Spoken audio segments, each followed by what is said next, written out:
Hey YouTube, Mrlubufu here. I am going to offer my card-by-card analysis of Innistrad in terms of limited and draft, specifically. This is the second time I am filming this. The first time I did it, it was an hour and 20 minutes long, and then recording software decided to refuse to accept it. So I was very, very sad, and I lost my voice. I lost my voice for a video that will never be posted. Okay, well, this is gonna be, wow, I'm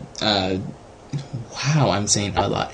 This is gonna be just a card description in terms of limited and draft. Right now I went and calculated what my current record is in draft, and I'm 42 wins, 17 losses, and 5 ties, and every single one of the ties was in the final round, just split packs. So, and every time afterwards I've won. So it's essentially 47-17, which is pretty good. I can draft. It's the one format I can do. Anyway, so I'm going to go over this in the same, or in a way that I mentioned before, which is going to be in terms of BREAD, being the acronym that I used. B meaning bomb, R removal, E evasion, A being an average card, and D being a dreadful card. Again, some of these cards don't fit clean in one category and the other, especially in average. Like, there's multiple levels. Like, I'd say, like, above average and then normal average. So there's kind of that distinction, so you have to pay attention to that. So I'm going to do it one card at a time, then I'm going to take a little break, and then I will edit all of these videos together, so that way my recording software stops sucking. So, to begin with, we've got Abby Griffin, the 2/2 flying vigilance for 4. You can see I've got my recording software going. I would say this is a card that's like the epitome in the E. It's a solid evasion guy. If you need like an 18th to 20th card in your deck, that's not a land, it's solid. It's one I think is worth playing. Angel Flight Alistair, I would say it's like a 4/4 flyer for 4, or for 5. And, I mean, if you're able to get it early in the draft, you can draft Spirits. It's a complete limit bomb. If you can't, and you just happen to be white, I would play it just as a 4/4 flyer. The evasion strong creature. So this is borderline bomb / evasion. So definitely something worth to consider. Angelic Overseer, on the other hand, is completely a bomb as long as you have humans. And there are so good humans in limited that this is a legit bomb, especially if you can get it early if you're going humans. And odds are, if you're going white, you have some humans, because white has a lot of good ones. Okay, we got Avacinian Priest. I would put this card more in the removal category, in the sense that against the non-human tribal decks, you can just completely shut down one of their creatures, and I've seen it board lock so many people. It's a solid card, it's a solid tapper, just like Gideon's Lockkeeper. It's definitely a card you should take highly. Bonds of Faith is one of those cards that I don't think people understand how insane it is. It is pacifism against the non-human decks, and generally you have one, maybe 2 people drafting humans at a table. So it's a solid removal card. I won a draft because all I did was I took 4 of them. And they would play creature at Bonds of Faith, okay? They play another creature, I'd do that too, and I just kept the beats coming. This is almost as good as pacifism, because pacifism just hit everything, but it's solid, it's playable, it definitely fits in the removal category, it's definitely high up. You should take this card whenever you get the chance, especially if it's after pick 3, because then someone means white's open. Splash for this card too, it's that good. Champion of the Parish is one of those guys that, if you get him early in the draft, he can be good. If you build around him, like you build a ton of humans. Otherwise, like, a 1/1 for 1's okay. You have to understand that trying to get him late in the game doesn't quite influence the board state as much as early, unless you're going a lot of humans.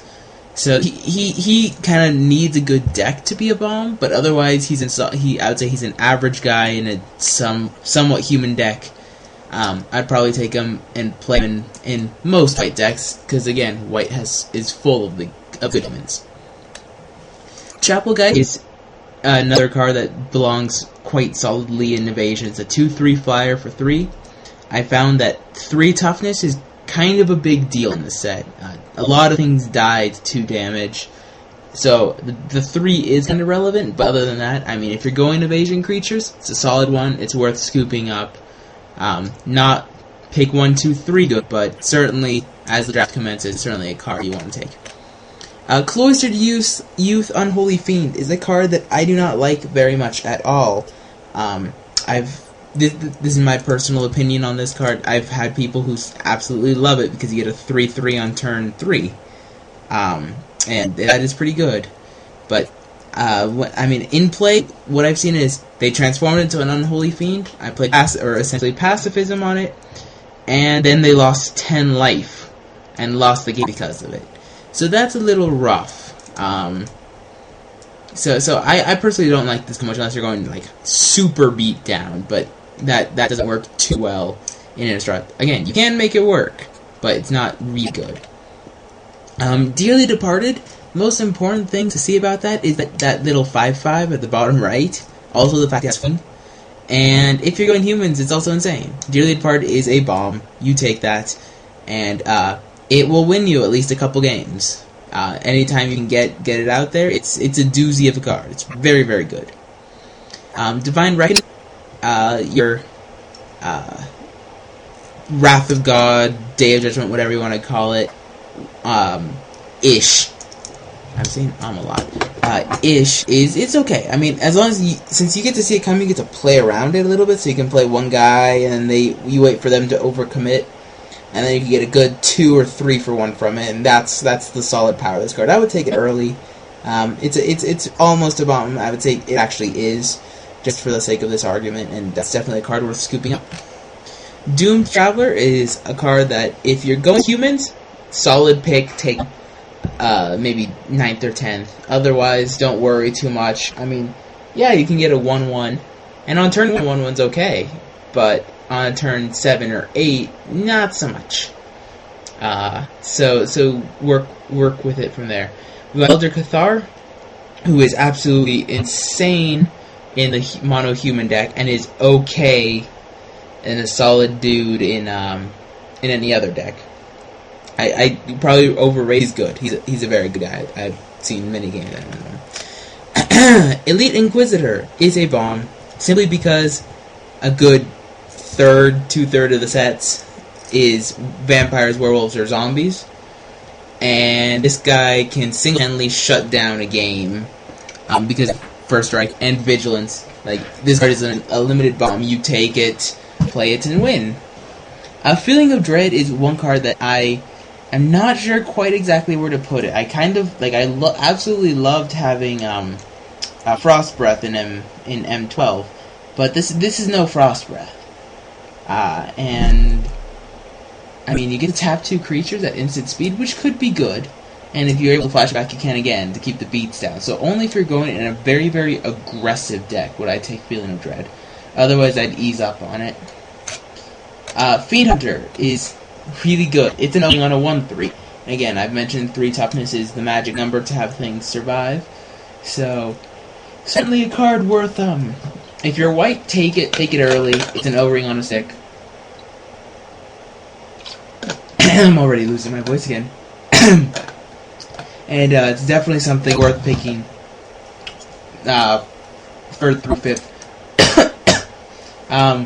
We've got Gallows Warden, which is a 3/3 flyer for 5.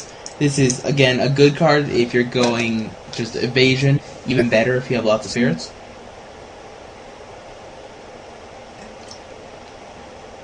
I have seen him played. He won't win you the game, but he's not going to lose you the game because he's not bad.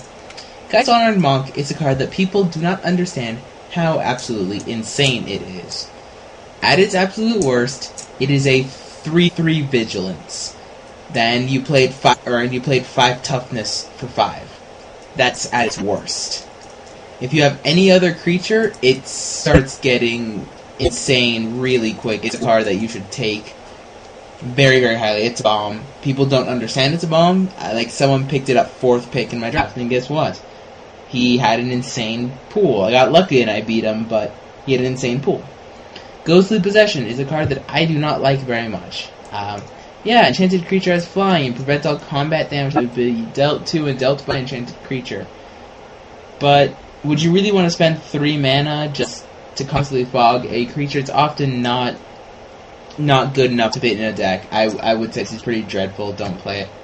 Intangible Virtue, unless you have the nuts and everything you have makes a token, which is what someone's sealed pool was. But in draft, it's average, but you really need a lot of tokens to make it work. So don't ever try and force it. Mausoleum Guard is a card I really like. A 2/2 for 4 that when it dies puts 2 2/2s. Or 2 1/1s, sorry. I'm saying 2 too many times. 2 too many times, 2 too... Yeah, okay. It's a solid card. If you're going humans, it's very good. If you just need a guy, he's pretty good nonetheless. Like, I would play him maybe as an 18th, 19th card in the deck. Certainly not dreadful. Definitely fits average. Mentor of the Meek is a bomb. You could get so much value from him, and you just win. If they don't have an answer to Mentor of the Meek, you should win. It's that simple. The card advantage you get is huge. Midnight Haunting is a fun little combat trick. I recommend if you're going to build a deck, put maybe 1 to 2 combat tricks tops, because if you put too many, people start... It becomes really obvious. Oh, you're attacking your 2/2 into my 4/4. Okay. That's not obvious at all. So, you really need to play few combat tricks, or else you won't be able to get much in. Or you won't be able to treat it as removal. So, Midnight Haunting's okay card. Again, maybe like a 19th, 20th card. It's average. The Lunarch is a bomb. Splash for him if you get him on pack 3 and you're like black-red or something. But he is insane. He's very, very good. You take him, and you'll keep the beats on. Moment of Heroism is, again, a combat trick. I'm strictly a believer. I don't like them very much, because if you don't get it to work, or you don't have a creature specifically because they drafted the real removal, then you're in some serious trouble. So you should really I never will or I rarely will play Moment of Heroism. Nevermore is a sideboard card, because if you see someone open like the Mythic Dragon or Olivia Voldaren, which is the best Mythic you can draft, and then the best rare you can draft, you'll see too. So this is a card that, okay, if you're going white and you see it 8th or 9th, it's worth a sideboard, but definitely not a first pickable card. It's pretty useless game 1, and yeah, you don't want a dead card in your deck. Parasleep is a card that you don't want to play. It's very, very reactive. So it destroys all enchantments, so you have to be playing against a very enchantment-heavy deck. So it's okay sideboard. I recommend you take it if it's 12th pick or something, but not much earlier than that. You want it to be sideboard material. Purify the Grave is a card that, again, it's another reactive card. You're basing it on what they have to do. And exile target card from graveyard. Yes, you might get a 2-for-1 from it if they absolutely need the card in the graveyard. But it's not worth taking early. It's not worth taking too late. I've seen this card be 15th pick material pretty much every time, and for good reason. We've got Rally the Peasants. Again, it's the same sort of spiel with combat tricks. Yeah, you might want to play 1 or 2 and you can catch someone off guard, but otherwise, you want removal that'll be solid, not situational. Speaking of removal, Rebuke is pretty good. The 3 mana does sometimes get a little bit, shaky, but it's solid removal. People often forget about it, and it's great. You should definitely pick it early, and you'll do well. You've got Selfless Cathar, which is great if you're going on humans, and just average, pretty bad-ish on the other way around. So if you're going humans, take them. Otherwise, just let them go. But Chase Fox, which is a 2/2 for 2, so that's okay. I mean, if you're going beatdowns, it's solid. And then sack it, exile target enchantment, which I've seen be useful. But that's because I had like 6 enchantments that would often come out. So it's worth a sideboard look if you need it. But otherwise, don't take it too early. Slayer of the Wicked is a card you should take early, since so much of the format is vampire, werewolves, or zombies that you play it and it's pretty much a 2-for, it's a 2-for-1 in the sense that you're playing a guy and then killing one of theirs, so the board state changes by 2. So that's pretty good. He's a solid guy, take him early. Smite the Monsters, again, more solid removal. This is probably my favorite removal in the set because so many things have power 4 or greater that you just need to kill, and that takes care of it. Spare from Evil is just another combat trick. It's less good if you're going against the human matchup. Otherwise, I mean, it's solid. It's like a fog for your creatures. But again, if you don't have creatures, it's so lackluster. Spectral Rider is a card I really like because it's a 2/2 Intimidate for 2. Again, the 2 toughness does make it pretty easy to kill, so that's something to keep in mind. But otherwise, I think it's solid if it's under evasion over than anything. Stony Silence is not a card you want to take for draft. And yes, there's some good equipment, but oftentimes that's not good enough to have it.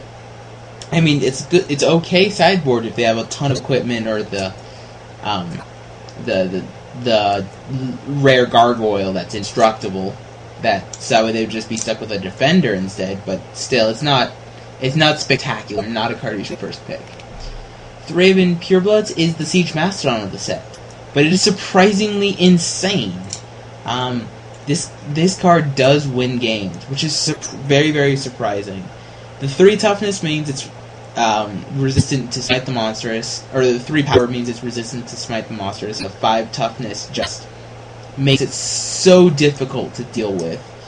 It's a solid card. If you see this going around 8th or 9th pick and you're going white, take it. You'll be surprised at how well a Siege Mastodon does in this set. We've got Thraben Sentry, Thraben Militia. If you're going humans, solid card. If you're going white, another solid card. This is certainly an average, probably I would say above average card, because it's a 2/2 Vigilance that once it transforms, it stays that way. So you have a 5/4 Trample, which is very good. We got Unruly Mob, which if I take this early if I'm going humans or any white at all, because they have to deal with it. If not, it starts getting out of control really quickly. They have to use removal on it, so that's solid. We got Urgent Exorcism, a sideboard card at best. Destroy target spirit or enchantments, or if they're going spirits or enchantments. So this is like a 10th pick or so.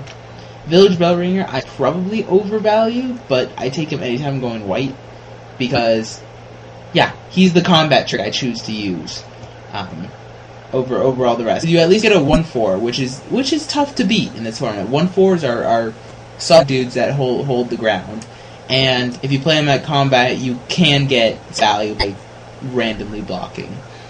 Then we got Voiceless Spirit. It's a 2/1 flying first strike, solid evasion. Take him. When you get the chance, he'll be good.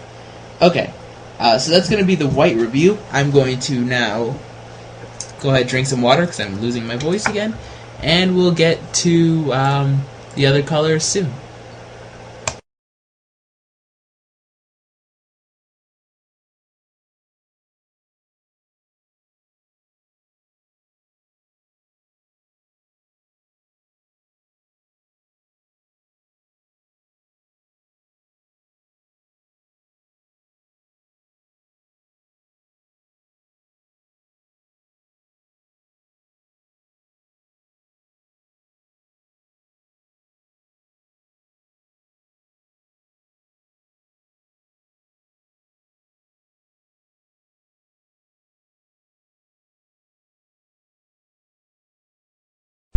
Hey YouTube, well, you've probably already been watching the same video, and it seems like there's a cut. But for me, it's been a couple days. So, time to continue on with my Innistrad limited set review. So, on to blue. So, I have to try and remember exactly what I did last video, but again, it's going to follow exactly the same pattern as before. So, we've got Armored Scab. This card's actually surprisingly good. 1/4 is pretty big in this format. The Horned Turtle's good. And sometimes putting the top 4 cards of your library into your graveyard can be useful if you have a ton of cards with flashback. or if you've got Recursion in the form of Ghoul Ray. So I found it to be a solid card. It certainly fits in the average category. It's certainly solid in most decks, and certainly holds back if they're playing aggressive. Back from the Brink is an absolute bomb in Limited.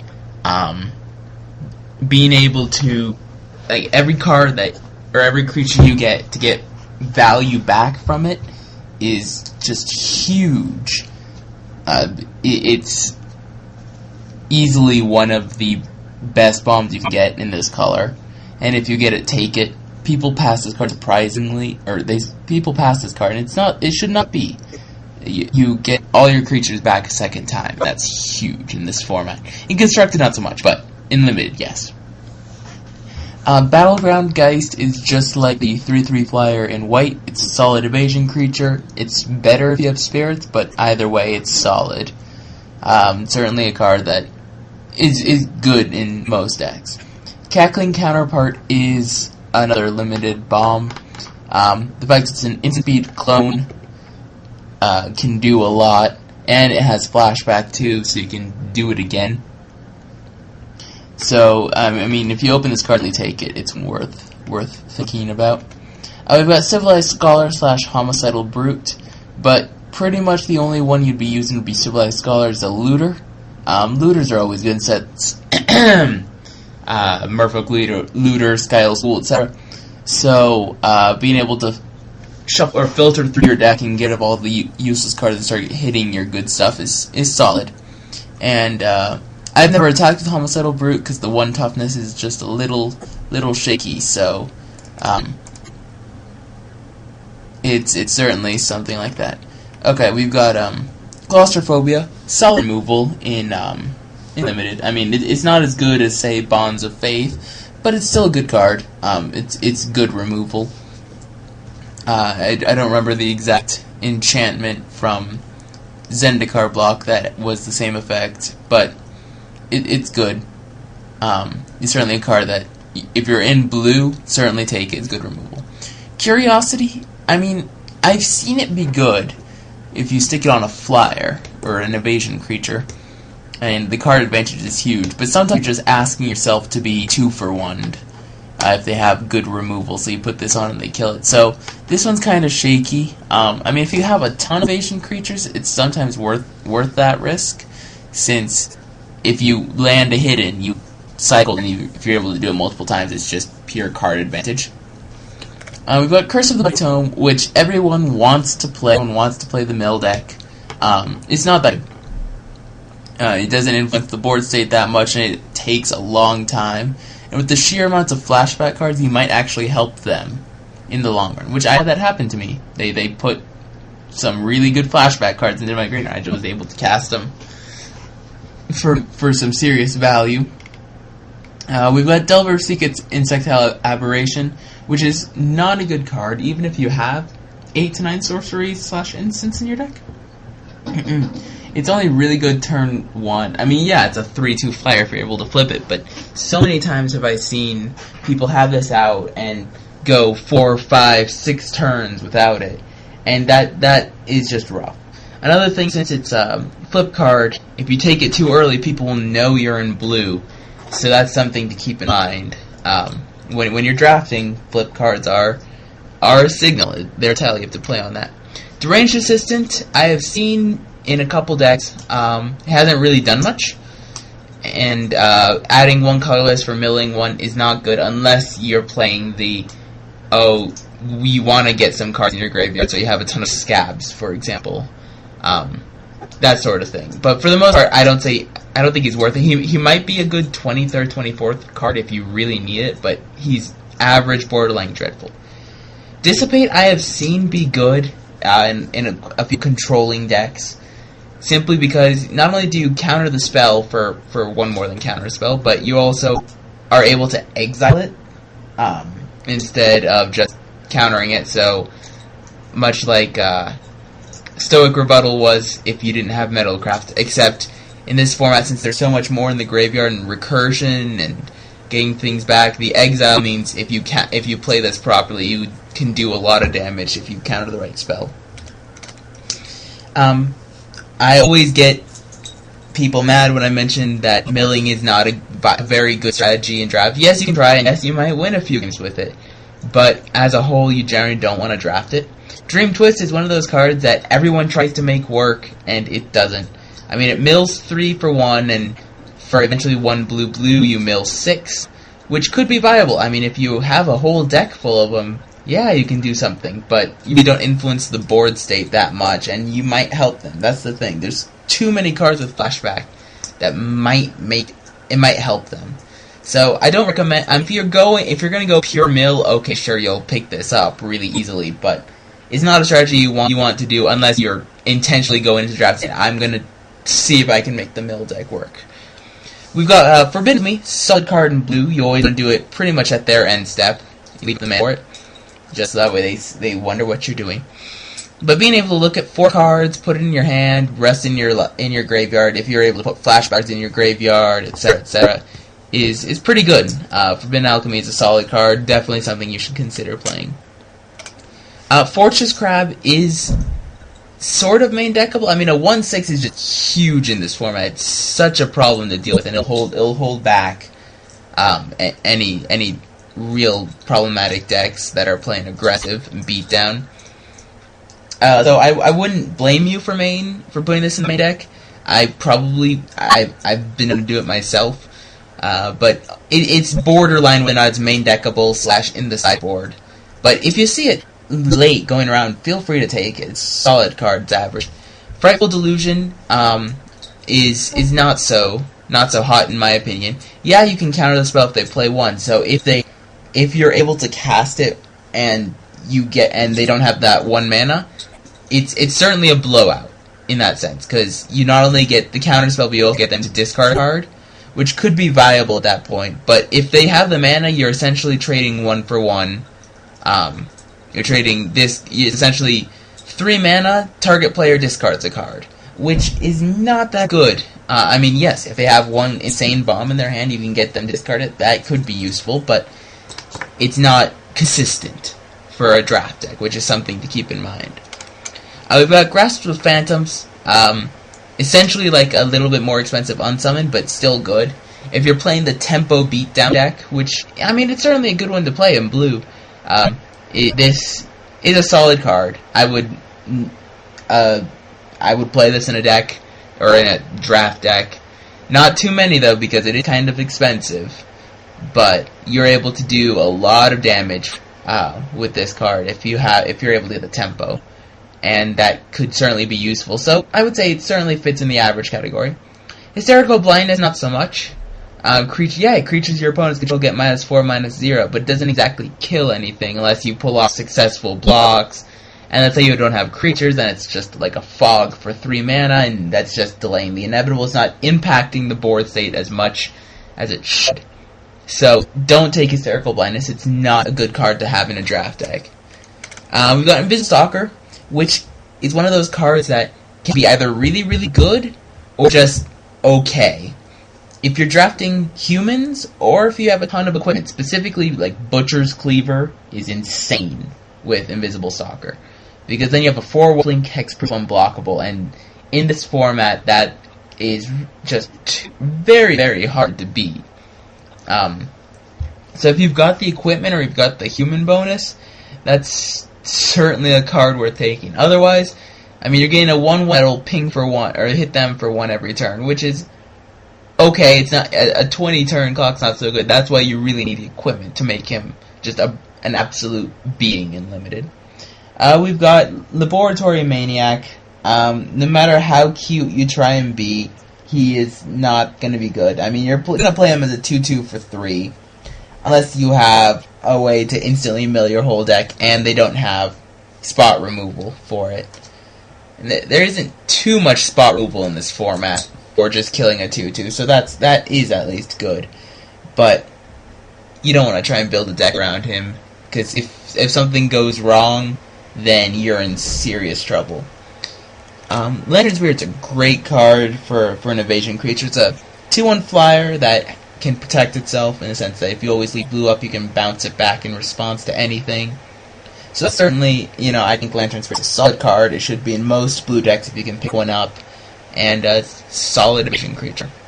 Lost in the Mist, you're paying for a little bit more expensive Cryptic Command in the sense that you're countering a spell and returning a permanent to its owner's hand.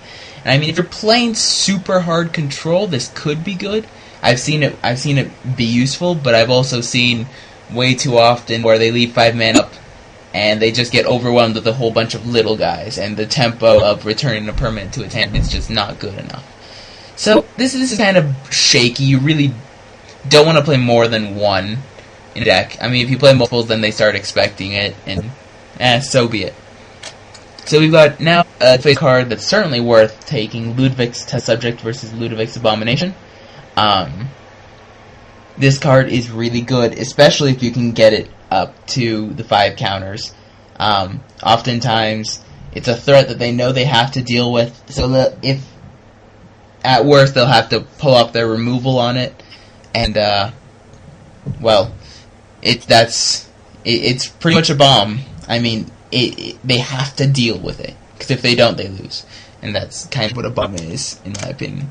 Makeshift Mauler is one of the best commons in the set, in my opinion. A 4/5 for 4 that you have to exile a creature card, which is just 1. But the 5 toughness is huge. Yeah, the 4 power makes it so that it does suffer from Smite the Monsters, but it's a great card. It's solid. A 4/5 is huge in this format. It's certainly something that you should snap up definitely before pick 8. It's really, really good. We've got Memory's Journey, which I have never seen be good. Yeah, you shuffle 3 cards from your graveyard into your library, and you can recur it. But who knows whether or not you'll draw them or not. This is certainly a card. It's horrible. You should never take it unless you get it like a 15th pick, and then, oh well, you got stuck with it. But never play it. It's not good. We've got Mindshrieker, which is an insane bomb in Limited. It's so surprising that you get a 1/1 flyer, but that 2 gets +X/+X is just insane. I have seen this card be a 10/10, a 13/13, and if they have to deal with it, and that's huge. People don't expect it to be that good, but if you have the mana for it, Mindshrieker can be great. Mirror Mad Phantasm, I would only play him as a 5/1. Milling yourself a whole ton is not good, and let's say you get him near the bottom. You can easily lose by just having this card. So if you're going to play him as a 5/1 flyer, and if they have anything that's flying, just leave it in the sideboard. Heron's another solid evasion creature, 3/2 flyer for 4. I mean, it's solid, it's great, it's a flyer. So, it's a card worth playing. Same with Murder of Crows, except it also has convenient looting ability, and it's a slightly bigger, 4/4. So certainly, Murder of Crows is a good card to stick into most blue decks. Rooftop Storm is not a good card. Even if you get a pack 1, pick 1, you really can't build around it well, since it's 6 mana. So you have to live through 6 mana if you want to get full value from it. So I don't recommend you you take this too highly, or highly at all, or try and build around it. Yeah, you can. Again, that's the beauty of draft. You can be able to get the nuts, but if you don't, this card is pretty much dead in hand, especially since it's so expensive. Runic Repetition I really like, only if you you have a whole ton of flashback cards. So like what was mentioned above, where we got Forbidden Alchemy. You'll see down below, or you can draw 2 cards. That one's also solid. So that's certainly something. If you've got a ton of flashback cards, it's something you want to keep in mind. Silhuff Oculus is not a good card. Yeah, it's a 2/3, so the 3 toughness does kind of matter, but milling 1 every time a creature dies, you're playing this as a 2/3, not anything else. Sensory Deprivation is not a good card. Yeah, a chanted creature you can shrink a creature, -3/-0, but all it does is, okay, that creature won't be attacked, it'll be blocking from now on, the end. So it's not a card worth taking, it's pretty bad. Silent Departure, on the other hand, I've seen be really, really good. Yeah, in a Sorcery Unsummon, which people say, oh, that's not that good, because Unsummon's better. But the fact it has flashback, and the fact that you can get such huge tempo shifts, I've seen this card just change games. I'm not going to put it quite at bomb, but I'm certainly going to put it above average. Scab Goliath also is quite a bomb, but it's pretty darn close. A 6/9 trample just wrecks this format. It's so hard to deal with, especially by turn 6. They've used a good chunk of removal, so he can just change a board state and win a game. Scab Ruinator, well, one, I would take it just because it's expensive, but also, I mean, if you're able to get a 5/6 flyer, that's a solid guy. Again, you need 3 creature cards in your graveyard, so we're probably not going to play it anytime close to turn 3, but a 5/6 flyer is just a solid beatdown guy. Snapcaster Mage, I would again also take because he's expensive. He's okay in limited. I played him in my sealed pool, and the best thing he did was he blocked a Mentor of the Meek and was able to flash back a removal spell, which is good. I mean, if you're able to get value from your removal spells, it's great. So yeah, take him. Don't be like the guy in my FNM who passed a foil Snapcaster Mage, and guess what? I was not anywhere close, so I didn't see that. But who passes a foil Snapcaster Mage? Okay, tangent off. Spectral Flight, again, I've seen this card be good. I mean, +2/+2 and has flying, could win a game. You just got to be careful that if you play it too early and they've used their removal, then you can easily 2-for-1, and that's not something you want.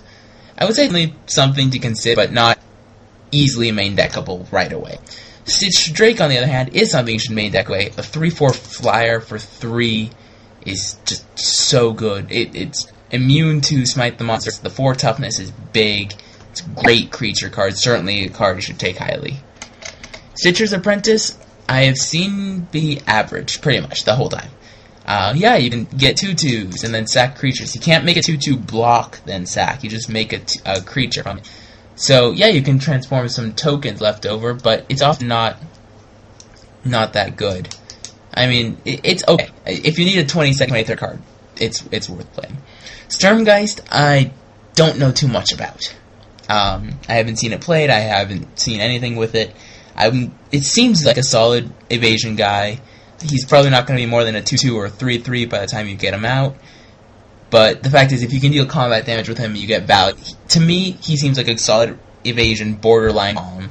So it's certainly a card worth thinking about. Thinking twice is always a 2-for-1. The first time you play it, you cycle. The second time, you draw a card. This is great blue spell. Take it. And Undead Alchemist is really, really, really good. He won me a draft, just flat out by himself. They have to kill them. He hits a bomb, take him. I'm not sure whether or not he's good enough to splash for, but he's almost there. He's almost splashable, so yeah. Okay, this takes care of blue. We're going to move on to black in a quick second. Thank you guys for watching.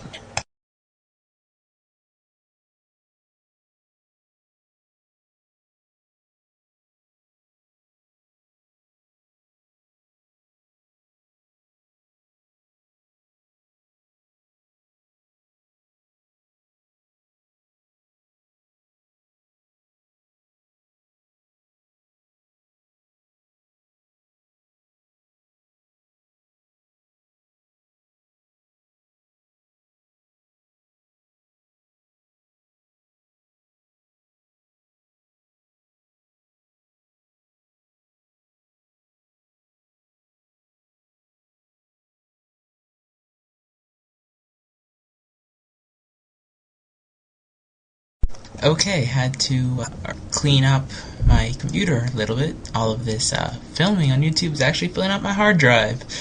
Yay! Okay, so let's go ahead and hit black now. Okay, so let's start with Avatar Ghoul, 3/2 first strike, which is actually surprisingly good. The 2 toughness, again, 2 is the magic number for toughness, for easier to kill than 3. Yes, 2 is smaller than 3, therefore it's easier, but it's actually a larger difference than you would think. A lot of the removal pings for 2 or something like that. But the first strike on Avatar Ghoul is just really, really good. The life is also pretty useful, but the fact that it's a 3/2 strike, you play it, and I've seen so many people have some serious trouble with it. So, certainly a solid card, certainly a great uncommon. I would put it in the above average category. It's certainly a card you want to play if you're going black. Altar's Reap is another combat trick.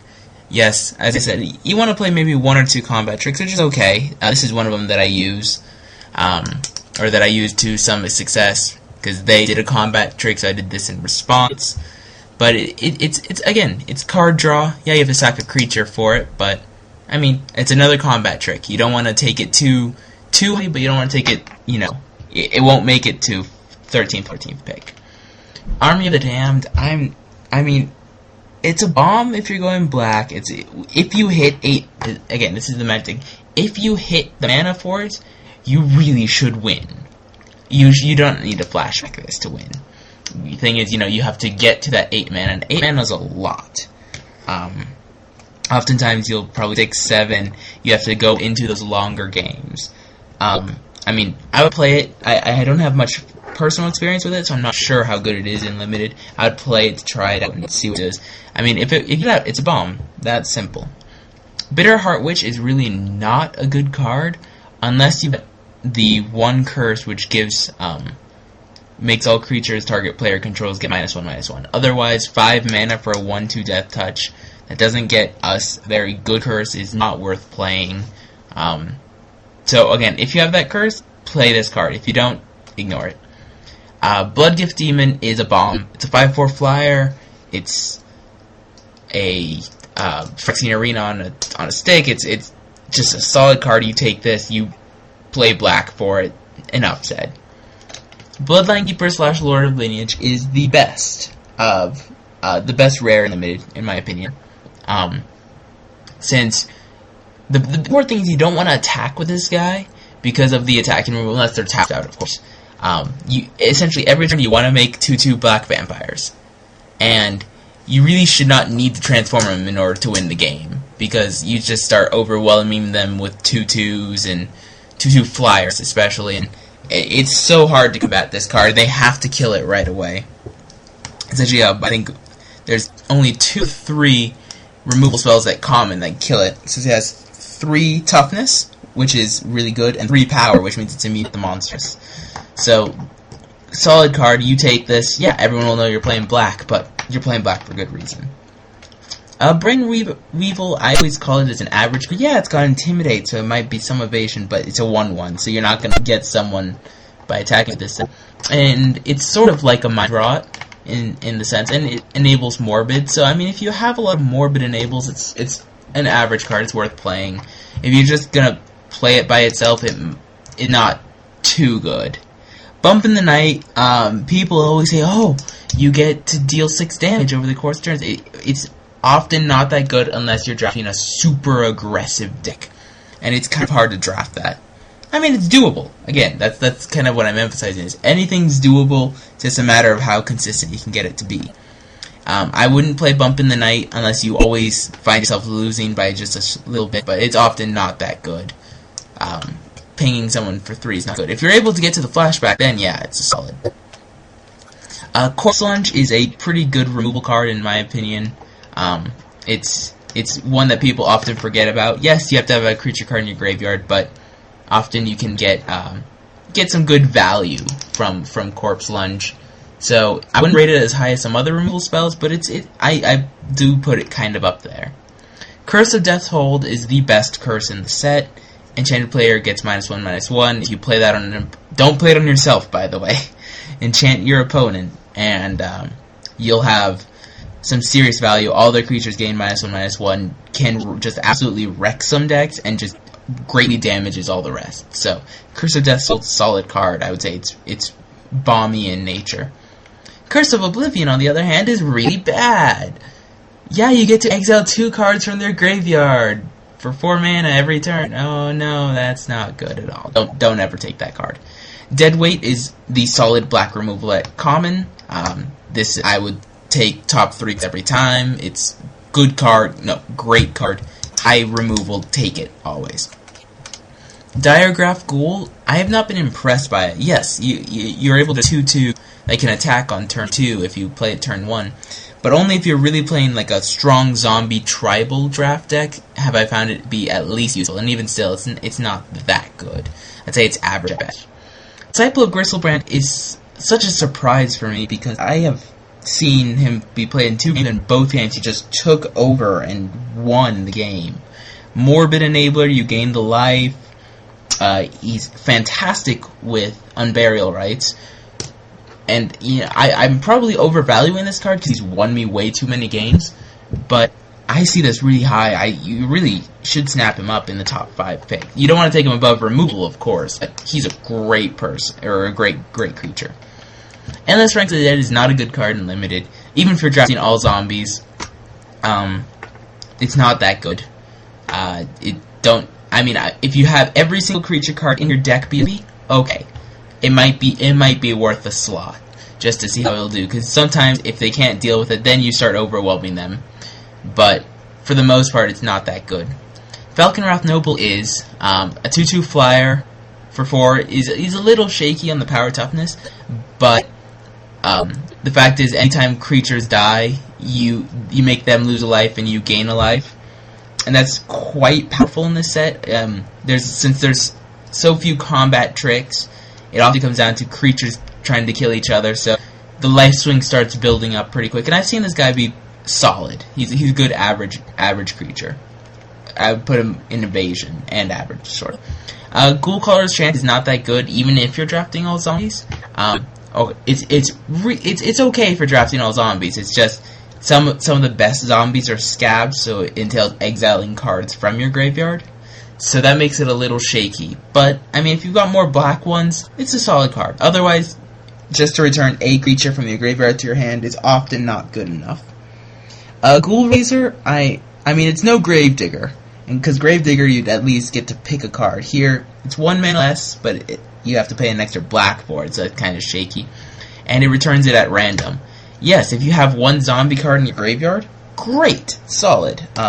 I've been able to get back the best zombie, or in my opinion, one of the best zombies, the 4/2 Undead Alchemist, and I just kept playing Ghoul Raisers and it was insane. But for the most part, he's okay. Again, you have to draft a mostly zombie deck to make him work.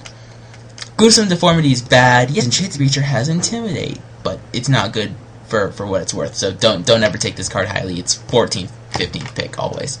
Heartless Summoning is not a good card in Limited, because giving your own creatures -1/-1 is more of a drawback than it is being able to cast things for 2 less.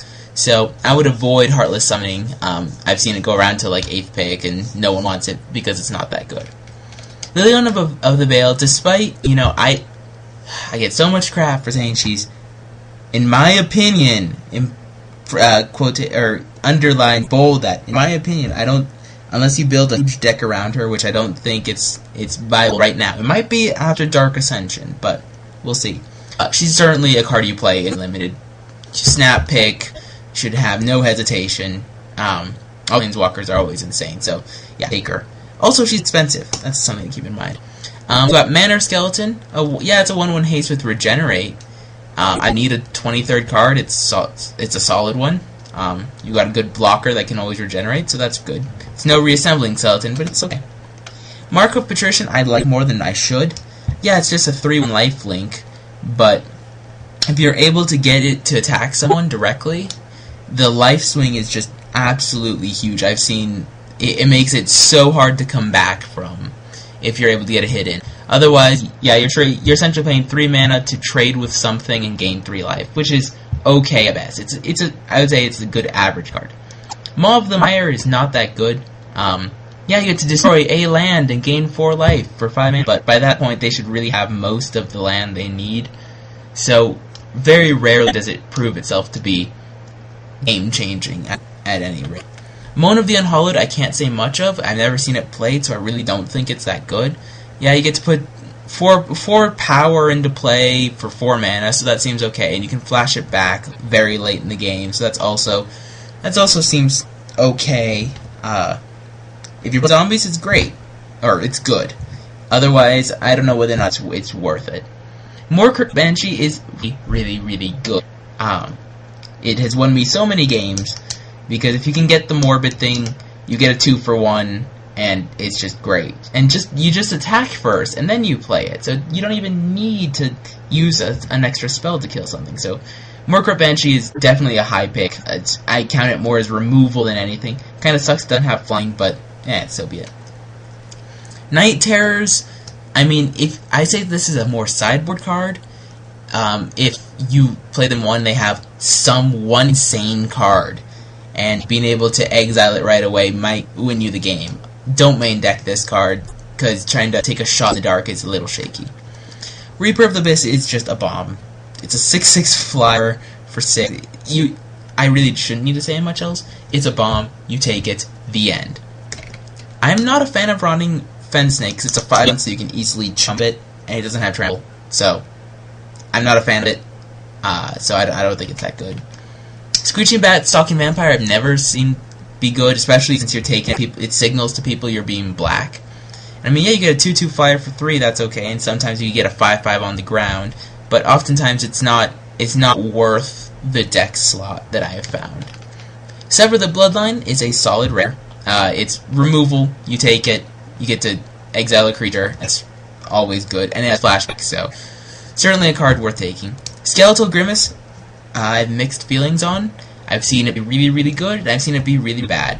The Regenerate just does prove to be quite useful since there's very few things that can get rid of it once it has Regenerate, especially for 1 black, so that's pretty cheap.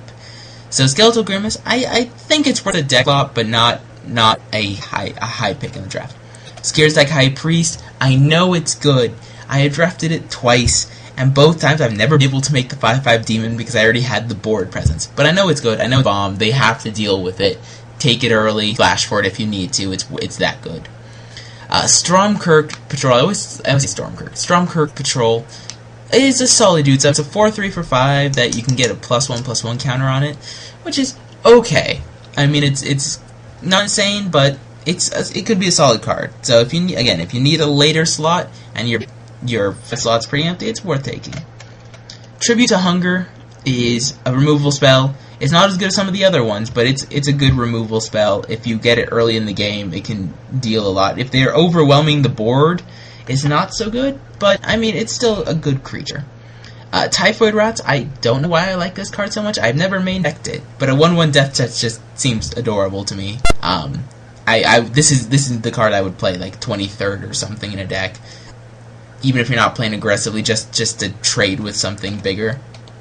Unbreathing Horde is a card that, I mean, if you're going beast, it's okay. Otherwise, don't really take it. You have to build the mono zombie deck to make it work.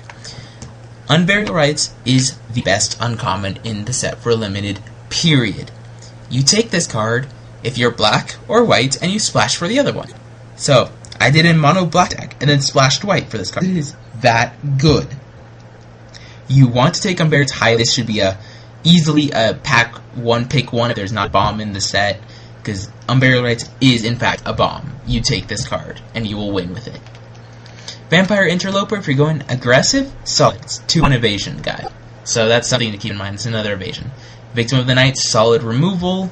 Again, non-vampire, non-werewolf, non-zombie is a little shaky, but there's enough of it to make it a justifiable removal spell. Village Cannibals, I've seen in the human deck be really, really good, and otherwise be an okay creature. I think it's a solid play. It's an average guy. And then Walking Corpse is, if you really need a Rune Claw Bear, okay then, you stick it in there. Otherwise, it's not that good. Okay, so thus ends the set for black. We'll move on now to red.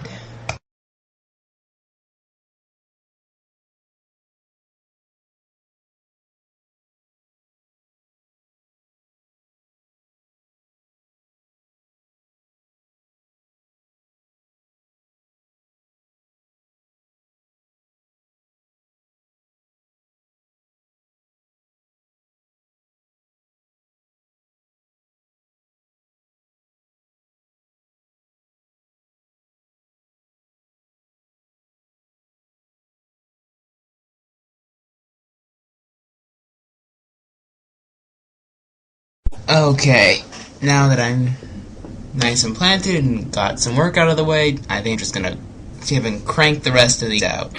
So, in red we've got Ancient Grudge, which is not that good in limited, unless they're drafting the all equipment deck. Ancient Grudge really is not that good. Yeah. Okay, Ashmouth Hound, the 2/1 that when it blocks, it pings it. It's a good average creature. You can get rid of some of the 3 toughness guys that are lying around that are difficult to kill with most removal spells. Some of them being an exception. We've got Balefire Dragon, which is a limited bomb.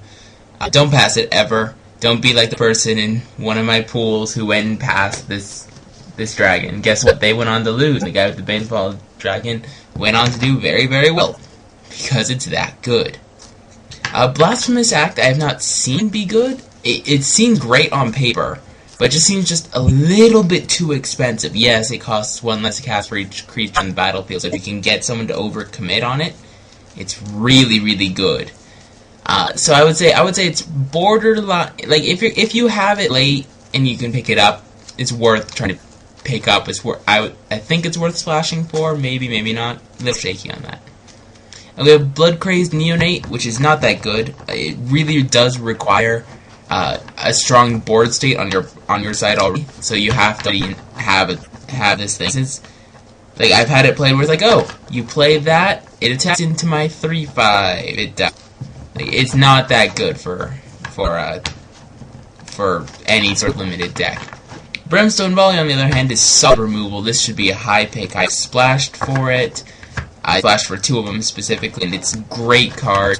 The ability to Lava Axe their face for 3 ends quite a few games if you can get there, and it often does get there. Burning Vengeance is not a good card in Limited. I've seen lots of comparisons to the one in Scars that every time you sacrifice something, pings for 2, but there's not nearly enough flashback to make Burning Vengeance a viable deck archetype from what I can see. Charmbreaker Devils is an insane bomb. This should be a first pick. This should be splash. You should splash for this card. It's that great. The fact is you can have an 8/4, or you guys get a ton of value in returning instants or sorceries from your graveyard is just great. Take that card highly. Crossway Vampire, I don't like so much. I've never seen it be good. If you're playing really aggressive, like a really, really aggressive deck, it might be worth taking. The 2 toughness is a little shaky, but it's a solid creature if you're going really, really aggressive in draft, and if you're able to make that work. We have Curse of Stalk's Prey, which I have never seen be good. Well, like if you have it out and you have a strong board state, then it's great. The problem is if you have such a good board state already, you should be winning. You don't really need this card. So I don't think it's that good. I would, like, if I see it 7th or 8th pick and I'm going red, I will take it. But I don't see it as a bomb like most people do. Curse of the Nightly Hunt is a horrible curse. Creatures enchanted player controls attack each turn if able. Well, I mean, it's great if you have a good board state. You've heard me say that multiple times. But if you have a good board state, you really shouldn't need to play this card. You should be winning already, or at least in a sizable advantage. We have Curse of the Pierced Heart. Yeah, you get to ping him for 1. I don't think it's that good. I mean, if it was Bloodthirst was in a set, yeah, it would be great. But in this case, unless you're playing a really, really aggressive deck, it's very difficult to make this card work. Desperate Ravings I've seen played. It seems okay. I mean, you get some card advantage. The problem is discarding at random can be kind of very, very risky. So it's a little shaky. I mean, it's not. You don't want to have more than 1 or 2 in a deck, but it's a solid card. I can't blame you for playing it. Devil's Play is, in my opinion, one of the top rares of the set. It is insane. It will win games. I cannot praise it enough. It is genuinely that good. This should be first pick. You should never pass this card ever. It's that good. We've got Falconwrath Marauders, 2/2 Flying Haste, and people don't seem to value this card as I think it is. But if you've got a solid red deck, he's pretty good. The fact that you can beat down, he's got the evasion, he's got the haste, it comes out of nowhere. The 5 mana cost does make him a little but he's still solid. If they can't deal with him, it's a lot of it's a lot to worry about. We have Feral Ridgewolf, which, I mean, is an okay creature. I mean, you are able to get your you can get a 1/2 and make bigger and whatnot. I'd say if you're in red and you need a 22nd, 23rd card, Feral Ridgewolf can be solid. Fear of the Bitten is not that good in my opinion. I mean, a enchanted creature gets +2/+2 and attacks each turn to faithful. Okay, depending on what you put, it'd probably be on a creature you control, but you have to have at least something good, and it's just asking to be 2 for 1, which is just too risky for me. I prefer instant speed combat tricks than just making something bigger. We have Geist Flame, which, yeah, you get to ping something for 1. Actually, I'm a little skeptical on how good Geist Flame is. A lot of people have told me that it's actually a solid guy or a solid spell, and it's worth playing. So, I'd put it in the borderline removal. If it's going around, you should take it. Pinging something for 1 and possibly 2 if you have all that mana late in the game is pretty good. We've got Hanweir Watchkeep and Bane of Hanweir. It's one of my favorite of the werewolves because when it's a human, it's a solid blocker, and when it's a creature, it's just it's a juggernaut essentially. Yeah, it's a juggernaut, which is pretty darn good in my opinion. A 5/5 that it's hard to deal with. Harvest Pyre is like maybe a 1-of in most decks. You don't really want... Drawing multiples is a little shaky, especially if they have something big on the field. And the fact you can't redirect it to a player is also a little shaky, but it's a solid card. I've played it multiple times. It's worth playing. Heretic's Punishment is a card people don't understand as a bomb yet. If you have large converted mana cost in your deck, and by large I mean just something more than 4. The one time I took it was I had nothing that was more than 4 except that card, so I didn't play it. So, but it's surprisingly good. The ability to just hit them in the face multiple times can just end a game from out of nowhere, especially late in the game if you can do it multiple times. Infernal Plunge, not a good card. Don't play it. Just simple. It's not a good card. It's just terrible. We've got Instigator Gang and Wild Blood Pack, which is really, really good. This is one of the rare wolves, which is definitely worth taking. It's insane, and it's just a solid guy. Take him, he's a bomb. We've got Into the Maw of Hell, which is probably a 1-of, not much more than a 2-of in decks. I mean, it's a removal spell, which is just that. It's a removal spell. It's good. So you want to run it. The problem is if you take 3 or 4, it's just too expensive. So it gets a little shaky then.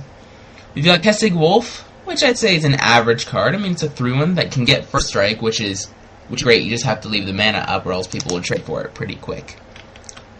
We've got Cruin Out Loud, Terran Cruin Pass, which is, in my opinion, the best red werewolf. A 2/2 first strike is great. A 3 double strike that can be blocked by 2 or more creatures is just insane in this format. And you can just do so much. So definitely take this card early. It's worth playing. With Revelers, which most of the time is just going to be a Grey Ogre, so a 4/4 for 5. If you need something in your 5 slot, it's okay. Giving it haste is not too important, in my opinion. It's just, I'd see it just as a 4/4. We have Nightbird Clutches, which if you're drafting the red aggressive deck, you can I see this as a possible archetype. I haven't tried it out myself yet, something I have to fiddle with. But the heavy red aggressive deck, the Nightbird's Clutches is insane, because you get to play it once and swing, probably get some damage in, and then when you flash back it's probably going to be lethal. So it's, if you're drafting really aggressive, take it. Otherwise, okay. We got Past in Flames, which is, I'd say it's okay. I mean, I think it's gonna change the formats in Vintage and Legacy, but in Standard, Limited, it might be just a little bit expensive. It's great if you can pull it off though, because then you get to deal some insane things, and that's pretty good. We got Pitchburn Devils, which is a great creature. It's definitely one that you want to play, because when it dies it deals 3 damage. And it's a 3/3, which is, I found it's pretty big in this format. So Pitchburn Devils is a solid, like, above average creature. Definitely play it if you're going red. We've got Rage Thrower, which is really expensive for for 6 mana, and it's whenever another creature dies, it pings them for 2, which is okay. It's solid, so it's not something to ignore. You don't want to play more than 1 or 2 of them in a deck, though. And the fact is, he has got the 2 toughness, which is something to keep in mind. You got Rakish Air, which is if you're drafting the Mono Vampire deck, then it's okay. I know it's the Mono Vampire deck because you can just hold this guy back, attack with your vampires, keep making them bigger, and that's pretty good. We got Reckless Wave Merciless Predator, which is not a good card unless you draw it in turn 1. If you get it turn 1, then yes, you're set. But if you don't get it turn 1, then it's a little shaky. So, I mean, if you're drafting red aggro, it's certainly something to consider. Not first pickable, but certainly like 5th or 6th. Riot Devils is if you're it's a 2/3 vanilla. It's just if you need another creature in your deck. So this is a 22nd, 23rd pick, or not pick, slot in your deck, just if you need it. Rolling Temp Surprisingly, unless you're going against the Flyers deck. So it's a solid card. If you have it, play it. If you don't worry too much. Scourge of Gaia Reach is really, really good, because think of it this way. If it's just a 3/3, that means your opponents have no creature, which means your board is really, really strong. If it's anything bigger, like let's say a 5/5, then you have just played a 5/5/5, which is huge in this format. So either way, I see Scourge as a really good card. Skierstad Cultist, people don't seem to see how insane it is. You get to turn your creatures into shocks, essentially, which can be pretty good. You block sack, or just be able to turn things into shocks is solid. Especially, as I mentioned, 2 toughness is the magic number of this set. So Skierstad Cultist is very, very, very good. People don't know this yet, so this weekend you might be able to scoop a few up late in the draft. Stromkirk Noble, I have passed before because I wasn't drafting the red aggro deck. If you're playing the red aggro deck, sure, you can take it. Otherwise, Tormented Pariah Rampaging Werewolf is an okay guy. I mean, it's not insane. You don't want to take it early at all, unless people already know you're going red.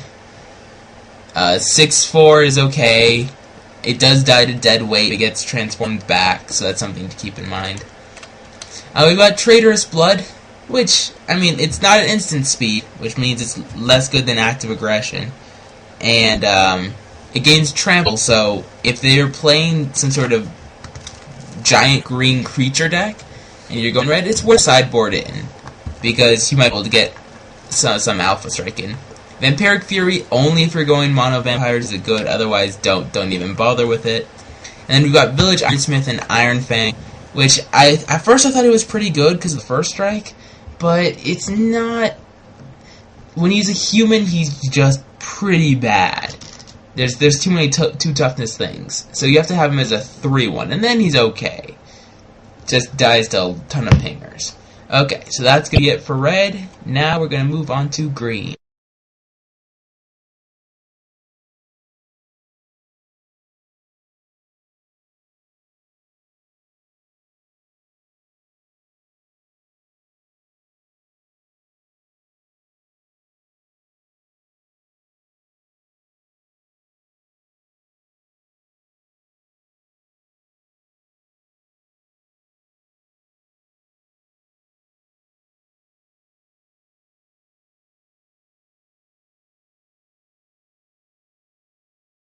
Moving on to green. Do.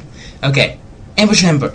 Ninja Snake is actually really, really good. Think of it as a green removal spell for 2 green. Because they attack with some big guy, and then you Ninja Snake them, and then they're very, very sad. Luckily, I am the receiving end of multiple Ninja Snakes, always with the 1 combat trick in my deck. So, that worked out.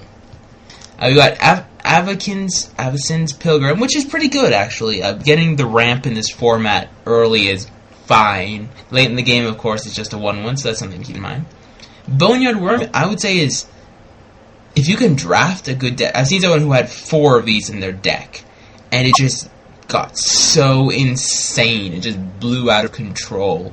It's something you should, if you've got the deck for it and everything's dying, definitely snap it up. We got Bramble Crush, sideboard card if they've got Planeswalkers or something that's insane, like some insane artifact. But really, for the most part, that's not going to happen. Caravan Vigil's not a good card. Just going to move on. Creeping Renaissance, if you're playing the late game control deck and you can get there, getting a couple creatures back from your graveyard into your hand and then with flashback can really change the course of a game. Dark Thicket Wolf, people don't understand how insane this card is. You play it for 2 on turn 2, then you play your land and you just attack. They're not going to block, so then you get 2 damage in. Right? If you have a 3-drop, you can play your 3-drop. If you don't, you just hit them for 4. And for the first 3 or 4 turns of the... or for turns 3 through 5 of the game, this is dominating. They really can't block or else you have a removal spell, because there's nothing early in the game that can really deal with it. Daybreak Ranger Nightfall Predator is a really, really good werewolf. The ability to fight creatures, and it's a 4/4, means it deals a lot. And the fact that it could deal 2 damage with flying is okay. But definitely, it's a card worth snapping up. I'd say it's pretty bomby. Elder of Laurels is in fact a bomb, because it's a 2/3, most removal doesn't kill it, and the fact is you could just sit back with it, start swinging with 1 creature at a time, and you can just overwhelm them really, really quick. Essence of the Wild is, yeah, it's a bomb. Only thing you have to watch for is the black removal spell that's destroy target creature and all creatures of the same name, because that will kind of wreck you. But the fact is, you can't count on them having a single rare in a set to try and beat you. You play Essence of the Wild, it's that good. Festerhide Boar is really good if you can get it with more of it. A 5/5 trample does put him on a bit of a clock. By himself, I mean, he's okay too. So, this is definitely a card. If you're playing the green beatdown, take it. Full Moon's Rise, you will never have enough werewolves to make that work. It's not a good card. Don't even bother. Even if you have the all werewolf deck, it's generally not that good. We've got Garruk. I would be insane to say if you should never take Garruk, which is wrong. You take Garruk. You win with Garruk. He's that good. We've got Gastaff Shepherd and Gastaff Howler.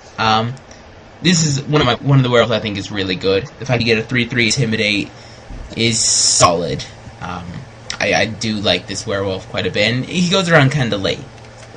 Gnaw to the Bone is not that good. Yeah, you gain 2 life for each creature from graveyard, but that's just stalling the inevitable if you need the life. Grave Anvil's a sideboard against the Mono Zombie deck. When I drafted the Mono Zombie deck, guess how many Grave Anvils I hated? Quick.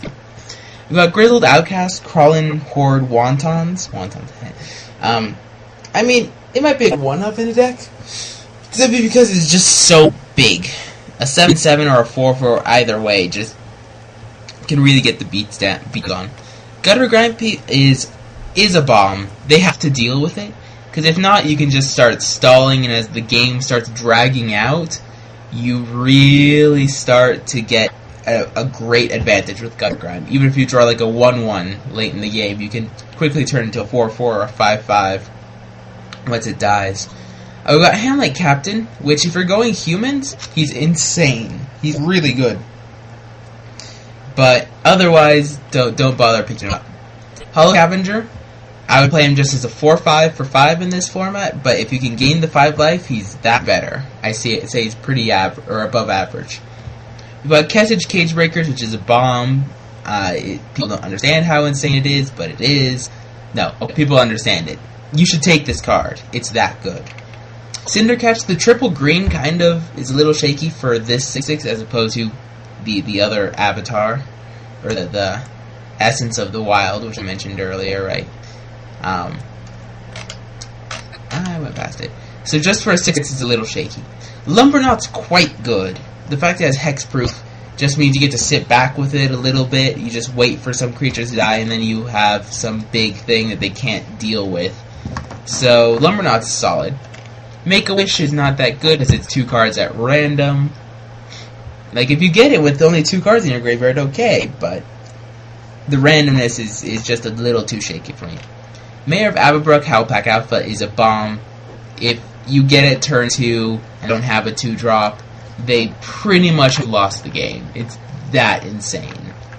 They have to deal with it. We got Moldgraft Monstrosity, which is a 8/8 trample. I'd play it as an 8/8 trample, just because it's a great creature. Most often, by the time you get him out on the field, either he will win you the game, or they have some removal spell for him that they top deck, and then you just overwhelm with 2 creature cards from your graveyard, and then you can just push in and finish him off. Moon Mist is a decent combat trick if all you have are werewolves, otherwise don't bother. Mulch is not a good card, just flat out.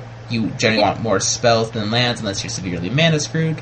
Naturalize is an okay sideboard card, again, not nearly enough artifacts. Like enchantments, you can tell that there's quite a few, but it's a sideboard card at best. Orchard Spear is a solid evasion creature. Parallel Lives, don't take it for draft because it's kind of difficult to draft the tokens deck in limited. Prey Upon is a great green removal spell, especially if you're just going green giants. Then you just can kill most things. Ranger's Guile is another combat trick. I mean, it could be okay. You can certainly get some with it. We've got Sumberwald Spider, which I don't think people understand how good it is, because I saw it a 12th pick and a 13th pick, and I hate drafted both of them. At worst, a giant spider. At best, it's a 4/6 spider. Yeah, it's a little bit more expensive, but giant spider. And its 2 power is great for getting rid of so many of the 2 toughness flyers in the format. We've got Spider Spawn, which isn't as impressive as it looks. You generally, for your 5 mana, you won't get that many spiders. Spidery Grasp, as I said, is another good combat trick. It's certainly something that, if you're going to play a combat trick, is something to keep in mind. Splinter Fry is quite good. You can easily get a 6/6 trample. Just be careful if someone is drafting the crazy mill deck. We've got Travel Preparations, which, if you're going green-white kind of aggressive, it's absolutely insane. The fact you get 2 creatures on turns, let's say 2 and 3, and then Travel Preparations with Flashback, you can just start blowing them out. Tree of Redemption is a bomb. You take it. It just gaining, or it's not gaining 13 life, it's just swapping. But essentially, you are able to keep switching back and forth, so you gain a good 10 life off this card. Plus, it blocks most things on the ground. So, Tree of Redemption's really, really good. So we've got Ubenwald Mystics and Wild Primordials, which is another really, really solid werewolf because of the regenerate. Regenerate's fantastic in this set. Villagers of Estwald and Hellpack of Estwald is less good, but if you're going green beatdown, it's a good card. Woodland Sleuth, if you can make it work with Morbid, yeah, it's at random, so it's a little shaky, but it's card value, or it's value, and value is value is value. Wreath of Geist is not that good. Yeah, you can make something kind of bigger and easily get 2 for 1. Okay, so that's the end of green. We're going to move on to other.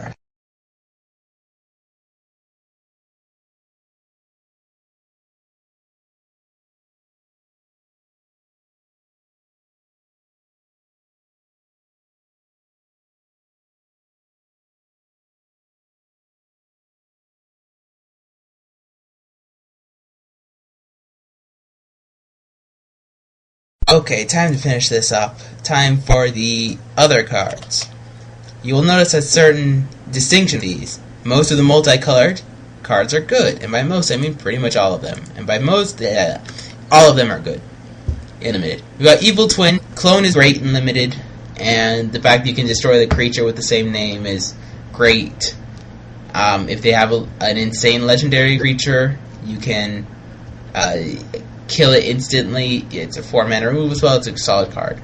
Geist of Saint Draft is really good if you've got the equipment. I can tell you this from experience. Otherwise, you generally will get in for 4 damage, they'll block, and that'll be the end of it.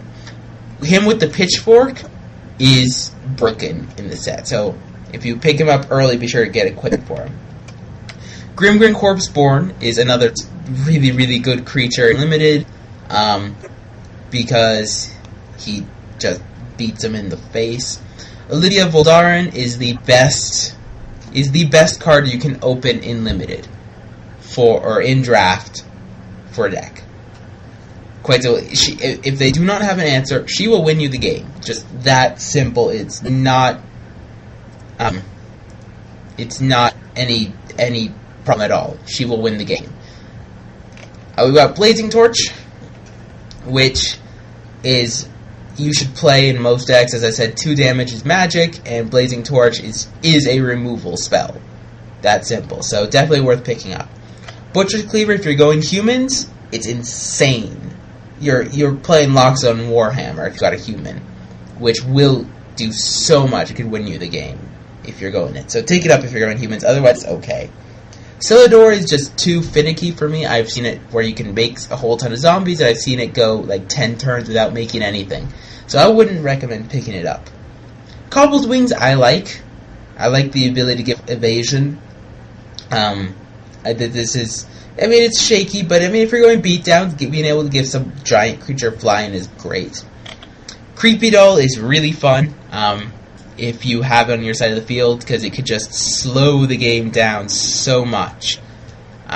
It's that good. It does die to dead weight, but otherwise, take it early, it's colorless, it's fine. Demon Halberg is not so good. The thing is you have to sack a creature first. So, you sack a creature to equip, and if in response they kill the other creature, they get some serious value from it. But otherwise, if you're going tokens, it's great. Galvanic Juggernaut, I have a little soft spot in my heart for this card, because it has won me more games than I can count. Okay, probably like 6. I can't count very much, I'm just an engineer. Anyway, this card is so good. Because if you play it, if they don't have the tapper, that's the most important thing. Because Abekinian Priest instantly turns Galvanic Juggernaut into a dead card. Otherwise, though, you attack with him, they generally won't block the first time I've noticed. They won't block the first time, so you essentially Lava Axe them for 4 colorless. And then if anything dies, or you have combat trick or anything at all, the ability to untap him, block with him, or attack again is just... it starts hurting really quick. So I like Galvanic Juggernaut more than I should. Geistcatcher's Rig. This is really funny. So you got Stinger Fling Spider from M12. You add a mana, and you give it two more power, and you only have it deal 4 damage to target creature with flying instead of just kill it, and it's still really good. Geistcatcher's Rig is solid. Generally, people have some giant flyer, and being able to shoot it for 4 is great. And a 4/5 body's solid in this format. Ghoul Caller's Bell is just bad, don't play it. Graveyard Shovel is just bad, don't play it, because they get to pick. If it's from your graveyard, you exile a creature card, okay, you gain 2 life, but generally you don't want that, so. Grimoire of the Dead, I want to say it's playable, I really do, because it's kind of like you play it, you give up 3 cards, and then win the game, if they don't have an answer to it. So, you have to be careful, though, because if they sub an artifact removal, then you could get blown out really quickly. We've got Inquisitor's Flail, which is insane on flyers, and insane with just, like, giant things with huge toughness, but otherwise, it's okay. Manor Gargoyle is a bomb. I've seen it just takes over games, because it's indestructible. So, what you have to do, if you're going against it, you have to wait for turn into a 4/4 flyer in order to get rid of it. We got Master of Avakin, which once you pay the equip cost and are able to get it on there, it's great. I've had fantastic experiences. I've stuck this on the Markov Patrician, had a 4/3 lifelink and hexproof, and then the 3 toughness was just great. One-Eyed Scarecrow is a sideboard card.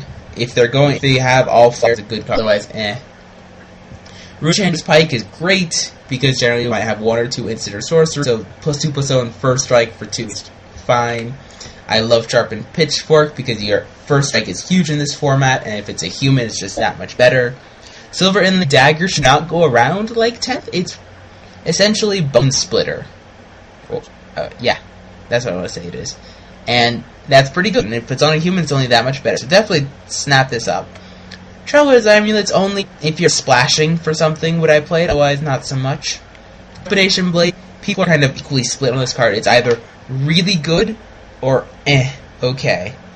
I would play maybe one or two just because it could be okay, but other than that, Witchbane Orb is only if they have the Black Curse should you play it, otherwise meh. Wooden Stake I don't like so much. You got the normal dual lands, which if you're playing if you're splashing something, sure, it's okay, and if you need the card value, sure. Then we got the activation lands. Gavany Township is really, really good. Ghost Quarters, not so good. Kessig Wolf Run's really, really good. Moorland Haunt is really, really good. Nephalia Drownyard is not good. Grottos if you're splashing for something, and Stencia Bloodhall is really, really good if you get to late in the game. Just shocking them every turn with your leftover mana is solid. And we've got normal plains and islands and whatnot, and you should build a deck with some basic lands in it. I recommend it, because if you don't draw basic lands, you generally won't win. Okay, so, thank you guys for watching. Rate, comment, subscribe. What I want you guys to do now is let me know whether or not you want me to do for when Dark Ascent comes out. Do you want me to do 5 videos or 6 videos, one for each color and the other, or do you prefer it all smushed together like this? Thank you guys for watching. Rate, comment, subscribe. Please feel free to let me know if you disagree with me in comments.